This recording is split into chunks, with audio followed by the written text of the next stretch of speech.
Thank you, sir. Okay. Today's message is mistakes in being unleavened, or mistakes in being unleavened. I'm going to start this sermon in an odd way, a little bit of history, but it fits in. The King of England wanted to divorce his wife because he wanted a male heir. The Pope said, no, we're not going to allow you to divorce your wife. So the King of England said, I'm going to join the Protestant movement, create the Church of England, which he would be the head of, which technically that's still true to this day, or Queen Elizabeth is the head of the Church of England. He was head of the church, so of course he could divorce his wife. Actually got several new wives, but another story. But one of his advisors said, well, why should we have the Latin Bible in England? Let's get rid of it and let's put the Bible into English. Now that's the real crux of the story. When he put the Bible into English, he unleashed a spiritual tsunami or a spiritual avalanche. All of a sudden, people in England, but in other, because England had influenced other places as well, and later their colonies, started to pick up the Bible and say, wait a minute, what we see in the way of religious traditions don't match this book. And a new movement to purify religion came along, and of course we know it as the Puritan movement. And there's a whole lot to be said about that, and Oliver Cromwell, their general hero, but we won't get into all that. I want to get into the part that affects us. 103 of the Puritans, who were maybe the most pure as they saw it, of course, didn't like the religious freedom they were not getting in England, and they eventually, a little bit of stopover in Holland, but they went to the New World that was relatively empty to get their religious freedom. Now they were the king had a fort in Jamestown, a little small fort in Virginia, and that's where they were supposed to go, but the autumn winds blew the ship off course, and they ended up in Plymouth Rock in what's now Massachusetts. And there was no government there. And the sailors said, this sea is too rough. We're lucky to get you here. We're not going back to Virginia. So they were stuck in Plymouth Rock, and there was a village cleared out. It's really a great story, how everything was ready for them. You know it was God's will. So their pastor said, well, let's form our own government. And then we got the Mayflower Compact, and believe me, they were very religious, very Old Testament religious too. You read the things they put in there, very religious. Well, once they made a financial success of it, within a decade, about 30,000 other Puritans came to the New World. And among them, and I got this from a secular book, not from a church book, a number of Sabbath keepers came as well. And I was thinking about it. If you were the Church of God, wouldn't that be the place for religious freedom? Because in those days, even the Protestant movement had problems, like certain parts of Germany. If you were not a Lutheran, you suffered problems. And then we could rattle off some of the other groups that had their own little parts of countries. So that's actually true to the world this day to a great extent. And when America finally formed and put as the #1 Bill of Rights, freedom of speech and freedom of religion, it was unique in the world. Nobody in the world had ever done that. And it's still somewhat unique, actually, when you look, if you study it carefully. And it allowed the truth of the Bible to flourish in a way that nobody suspected. The King of England didn't certainly suspect that. And you could argue that putting the Bible into English was one of the first steps in creating the greatest nation in the world, the envy of the world. And even though we might have complaints about the U.S. economy now, I guarantee you pull a bunch of boats up, all kinds of countries all over the world, and say, get on this boat and you can come to America. They'd fill that boat up so fast your head would spin, literally. And they're paying, I guess they call them coyotes, Mexican smugglers. They pay them a fair amount of money to smuggle them across the border. I mean, it's still the envy of the world. And it's because of the power of this book. When the regular people, because only the priests could read Latin for the most part, really read it. It really changed the world. And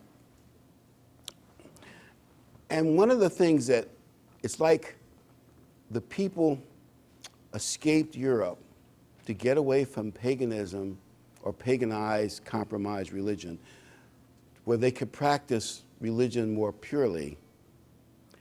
Reminds me of the Israelites. By the way, when the Israelites left Egypt, they had the Passover lamb was killed. Within a few hours of killing that lamb, nightfall came and they ate the meal. And they, of course, were protected by the blood on the doorpost. Matter of fact, the other night, they put on Charlton Heston and the Ten Commandments on TV again. And every time you see it, you realize a couple more details that aren't quite purely biblical. But still, for Hollywood, that's a great movie. I mean, for Hollywood. And Yul Brynner was the greatest. He really was the Pharaoh. I mean, you talk about played the role. But, so the Israelites marshaled that night and started their movement. And then 7 days later, on the last day of unleavened bread, they crossed the Red Sea and left Egypt. So the last day of unleavened bread represents our leaving the land of sin and paganism forever, because that's what Egypt represented. Slavery to sin, slavery to the Egyptians, and a very pagan religion. As a matter of fact, someone said this the other day. The most popular nightclub in Las Vegas is called the Ra. And it's under this Egyptian big pyramid, and you go underneath it, and apparently they have all the pagan gods of Egypt all over the walls, and then they have a weird light show where lights come out of the eyes of the pagan gods. It's real creepy, and it's kind of vampire, ghoulish, creepy, but people like that now. The most popular TV shows are The Living Dead. I hope I get that title right. About, they're not vampires, mummies. No, not mummies. Zombies. But the same thing, zombies, vampires are the most popular thing in nightclubs in Hollywood. You can see paganism is coming back. It's getting more popular. And Christianity is under greater criticism out in the public. Keep your Christianity to your churches and be quiet. And don't say anything that we don't think is politically correct while you're in those churches. So this day represents leaving sin behind, the last day of unleavened bread. Just like the Puritans left. Now, actually Natalie got this book for me of a famous Puritan preacher, John Owens, way back in those days. But you know, when you read their work, you realize that they really got into the Bible. Whatever you might think of the Puritans, they really changed things. And I think in some ways they made England greater, and they certainly had a lot to do with making America America. I mean, you could argue, well, some people would have come over here anyway, eventually. You know, you can always do that argument. But the ones who actually did come and did make this nation great were the Pilgrims, who also, they learned one lesson, too, that's worth knowing. They tried a communal thing the first 2 years. Poverty didn't work. You know, the free rider problem. Everybody had stuff in common. Once Governor Bradford said, we're going to go capitalism, every family will get certain tools and seeds, and then you will profit from whatever you develop. And if you don't develop anything, you're going to be in trouble. Well, obviously, productivity took off like a rocket, and America has been the, let's say, the premium country for capitalism ever since, as one president said, the business of America's business. And that, to some extent, we're not as capitalistic as we once were, but to some extent, it's still true. And America is still the center of world trade. It's still the greatest capitalist country in the world. Anyway, we want to get to the Bible. I want to go to 1 Corinthians 5, because we want to look at mistakes you can make in trying to be unleavened. And some of these come from the minds of the Puritan leaders. Obviously, I only pick out the stuff I agree with, but 1 Corinthians 5, verse 6.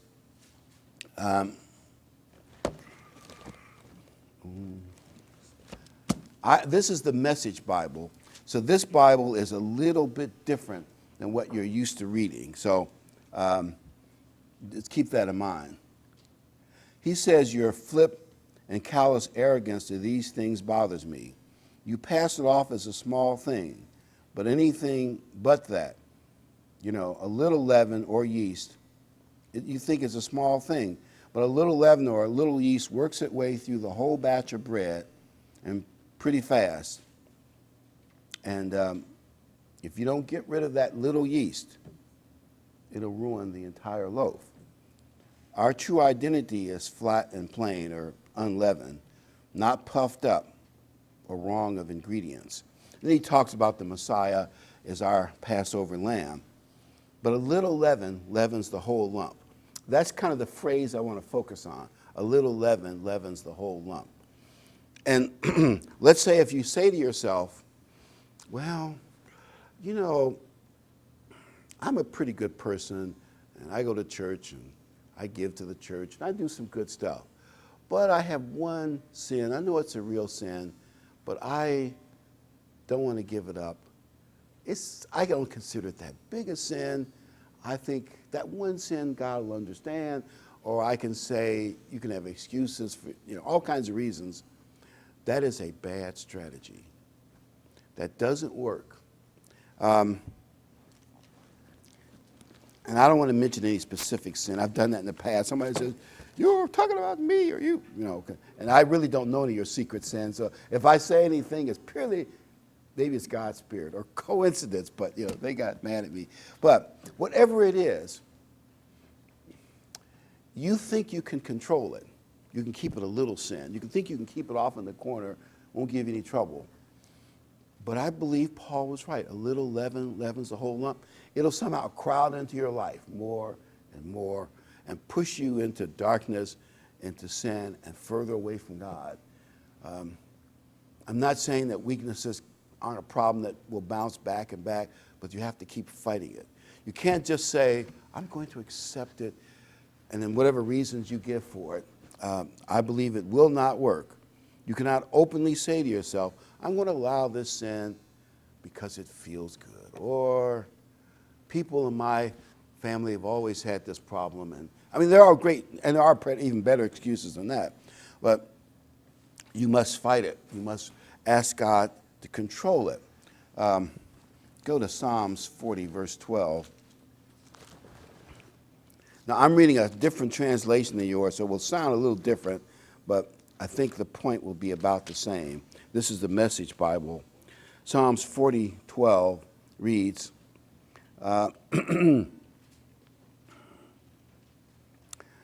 when troubles ganged up on me, a mob of sins past counting, I was so swamped by guilt I couldn't see my way clear. More guilt in my heart than hair on my head. So heavy the guilt that my heart gave out. I realize that's not exactly the way it's worded in the King James, but you can be swamped by the sin. If you play with it, toy with it for years and years, it can swamp you. And that's what is being written about in Psalms. Do not take a vacation from obeying God. Oh, I think I'll take a couple weeks off and kind of go with the world and be worldly. That is a mistake, taking a week off. Let's go to 2 Corinthians 4. These are mistakes that you could make. And 2 Corinthians 4, verse 16. 2 Corinthians 4:16. So we're not giving up. How could we? Even though on the outside it often looks like things are falling apart on us, on the inside where God is making new life, not a day goes by without his unfolding grace. These are hard times. These hard times are small potatoes compared to the good things, the good times, the lavish celebration that's prepared for us. So Paul is saying, day by day, don't give up. There's a great celebration waiting for us if we hang in there. There's far more than meets the eye. These things we see now are here today, gone tomorrow. But the things we cannot see will last forever. There's a spiritual reward that lasts forever, but on a day-by-day basis, we have to keep fighting the good fight because we're renewed day by day. I think that's the key thing Paul is saying, renewed day by day. I'm not going to read 2 Peter 2:20, but he says you can be dragged down if you make a deal with sin in the evil world. That's in 2 Peter 2:20. But I want to go to John 15:5. John 15:5 reads, John 15:5, I am the vine, you are the branches. When you're joined with me and I with you, the relationship intimate and organic, the harvest is sure to be abundant. Separated, you can't produce a thing. Anyone who separates from me is dead wood, gathered up and thrown in the bonfire. So when I say don't take a vacation from, obeying God, following God, being following, the kind of things that a good member of the church should do, Christ is saying that we're like a little vine with a grapevine on it. You cut it off from the main branch, Jesus Christ, as he feeds us through the Holy Spirit, you're going to wither and die. We can't do it on our own. We have to stay connected. So if you disconnect yourself for a little while, you may wither and die. I mean, you might just dry up and, you won't have any spiritual juice, if you like that terminology. We cannot do it on our own. We can only do it with God's help. We can only do it with God's help because human nature has this lower side and it's strong. What can we say? Another thing we could do wrong is don't get overconfident. Let's say you have 3 or 4 or 5 weeks where you are, at least as far as you know, being very good, very spiritual, bad thoughts kept at a bay, everything is going well, and you think, well, I've beaten all my problems. I'm really clicking on all 8 cylinders. I'm a spiritual machine, a spiritual superstar. Don't get overconfident. I want to go to Revelation 3. I know it's a very, very familiar scripture, but I think this church is quintessential overconfident and wrongly overconfident church in this case. Remember, in the context in which we mean it, you are not your judge. Christ is. You might think you're doing wonderful. And you get overconfident and relax. I got it made. I'm smooth sailing. Maybe you're not doing as fabulous as you thought you were. But, but even if you are doing well, I want to say this. Even if you are doing well, remember the lower side of human nature never disappears until it's taken away and we get a spiritual body and a spiritual mind and we're in God's family. As long as we're fleshly human, your human nature's down there deep inside like a cornered rat somewhere waiting to spring out at some untoward moment and say something, do something. Well, you know what I mean. So even if you really are doing well, still don't get overconfident. But you can also be overconfident. You think you're doing well, but God doesn't see this. I'm going to start in verse 14, Revelation 3. The message to the Laodicean church. One of the churches, Paul didn't start, but one of his disciples started. So Paul didn't know them by face. Write to the Laodicea, to the angel of the church, God, yes, the faithful and accurate witness, the first of God's creation says, I know you inside and out and find little to my liking. So they think they're doing great, but God doesn't say that. You are not cold and you're not hot. Far better to be either cold or hot. In other words, to be not converted or a really strong Christian. You're stale or lukewarm. You're stagnant. It doesn't sound that good. You're stagnant. You make me want to vomit. You brag. In other words, this is the Bible. This is Christ, speaking to the leader of that church. You brag. I'm rich, meaning rich spiritually, of course. I've got it made. I have need of nothing from anyone. Notice, I don't need any help because we're like a 8-cylinder engine kicking on all cylinders. Anytime you think you have need of nothing, that's the time to worry. You need no improvements. I have need of nothing from anyone, oblivious that in fact you're pitiful, blind, and he means spiritually blind. You really can't see what's spiritually going on. Beggars, threadbare, he means in true godly righteousness, and homeless. Now, that's a really overconfident church. We don't want to get overconfident thinking, man, I am really wonderful, great news, big deal. Let's go to 1 John 1, verse 8. 1 John 1:8 says, 1 John 1:8, if we claim that we're free from sin or we have no sin, because we're really doing good, we're only fooling ourselves. This is a different translation, but it's the same meaning. We're fooling ourselves. A claim like that is arrant nonsense. On the other hand, if we admit our sins, make a clean breast of them, he won't let us down. He'll be true to himself. In other words, what he's saying is human nature always has some sin element in there. You're never as good as you think you are. You always have to worry about the potential for sin. And maybe we are winning, and that's good if you're winning. But even still, don't dismiss human nature. So like a team that goes into the play, an underdog team, oh, that team is weak. We got nothing to worry about. That's the team that's likely to get upset. You think you've got your human nature under control, but you just never know. We'll never be perfect from sin. I want to throw in this corny joke. It's called morning health check. Nurse, good morning, Mr. Frobisher.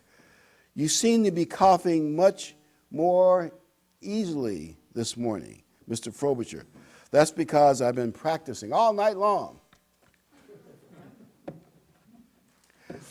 Well, you get what you practice. So if we practice good stuff, we'll get better. If we practice sin, we'll get worse. But I believe you can never totally root out the depth of evil. And by the way, the Puritans really taught that kind of stuff. They really worked on purity, or at least that was a focus that they made. Let's say if you make excuses for yourself. That's another mistake. By the way, there are really some good excuses. Now think about it.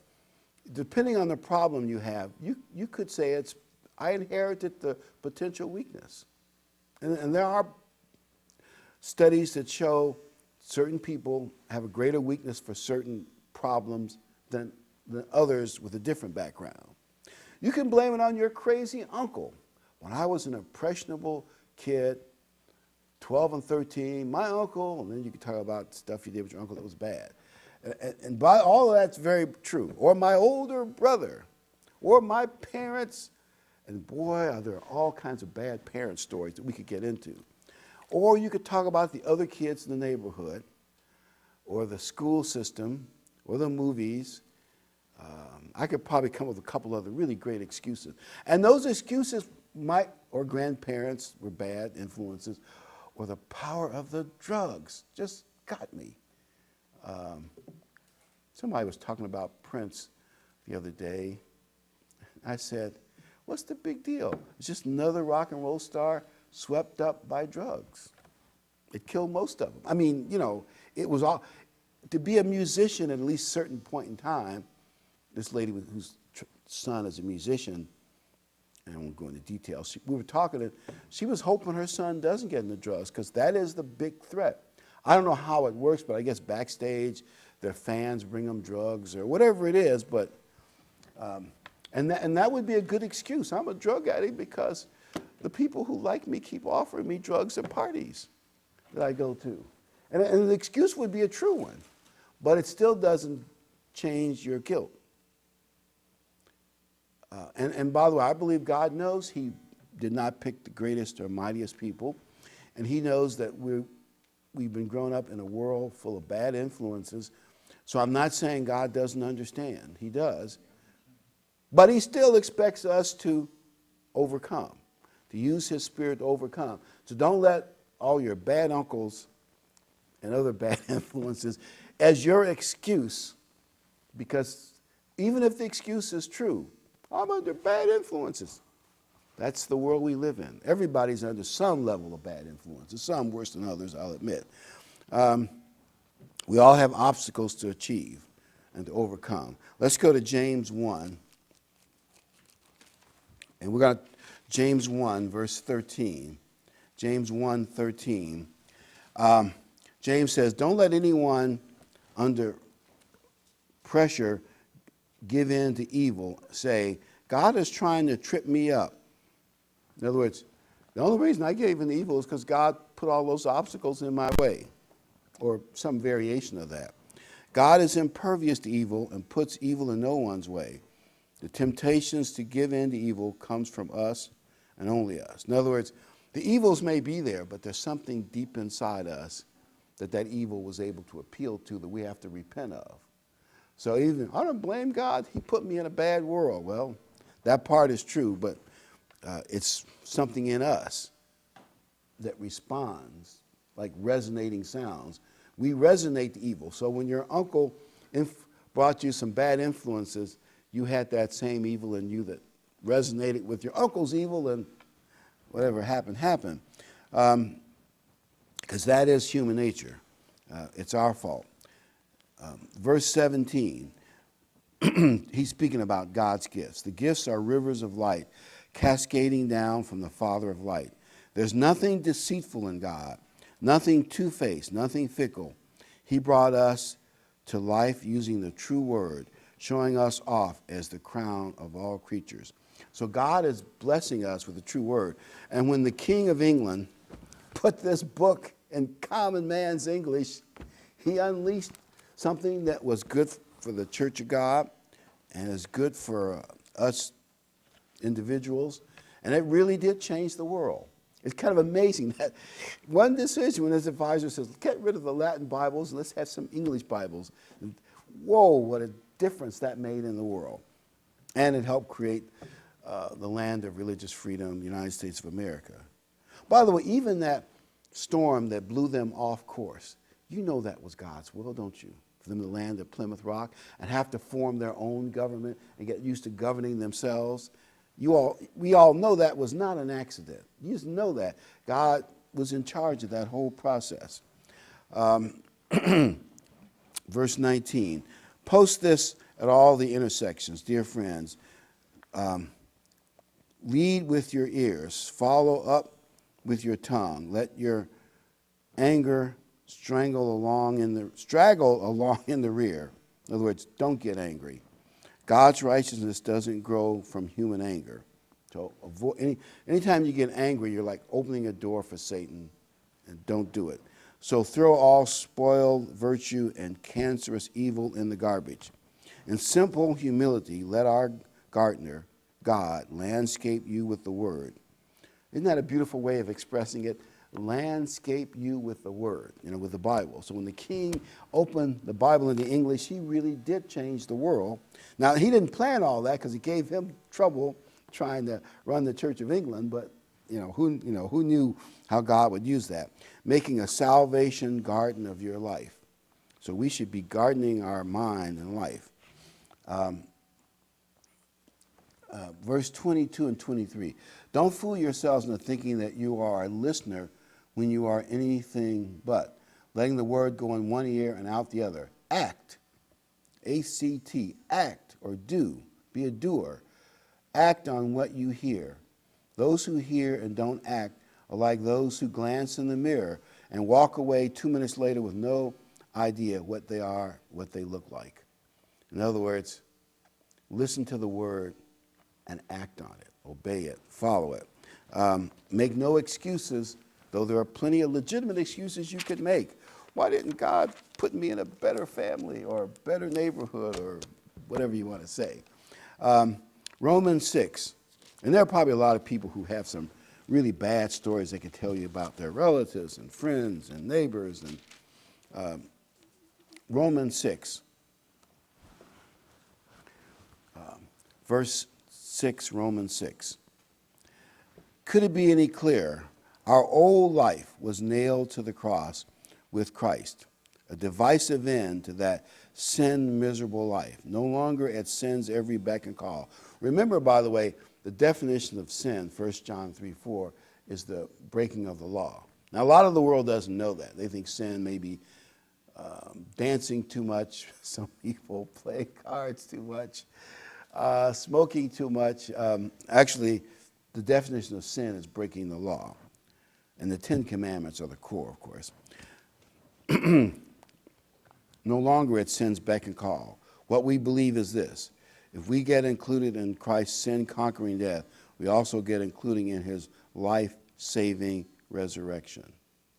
And he says in Romans 6:1 and 2 that, does grace and faith undermine the law? Heaven forbid. So this is not against God's law. It's actually going along with God's law. Just in a final statement, I think God blessed the world by putting the Bible in the common language. By the way, and then Europe, Tyndale and others got it into the German language and the French language and, and other languages. But it had its greatest effect on England and what became the English Empire. And I tell you what, one of the most interesting things, I know this, I'm going to one more chapter of the story about England. When the King of England left, the King of Spain, because Spain was now building a big empire and getting rich off of the New World. They had a big empire in South America. But the King of Spain was also the King of Austria and the kind of the warrior prince of the Holy Roman Empire. So the Pope assigned him to punish the British. And they sent this, and they used their money to build this super fleet, this armada of unbelievably big warships to go to Britain and conquer Britain and teach them a lesson. You read the story of what happened to that armada, and you have to see the finger of God. All kinds of weathers and storms. It's a long story, I won't describe it. But you have to know, when you read that story, that is more than coincidence. The finger of God was behind the Bible being put into English so that we could become more unleavened. Okay, now we're going to do the offertory. And normally I would go to 1 Corinthians 9, and it says, God blesses those that are generous toward God. But I won't read it. Most of you know the verse. But I just want to ask all of you to, as best you can, give something, put it in the envelope, and I'll pass out a few extra envelopes, and I'm going to sit down and pass the envelopes around and give as you're able. And thank you.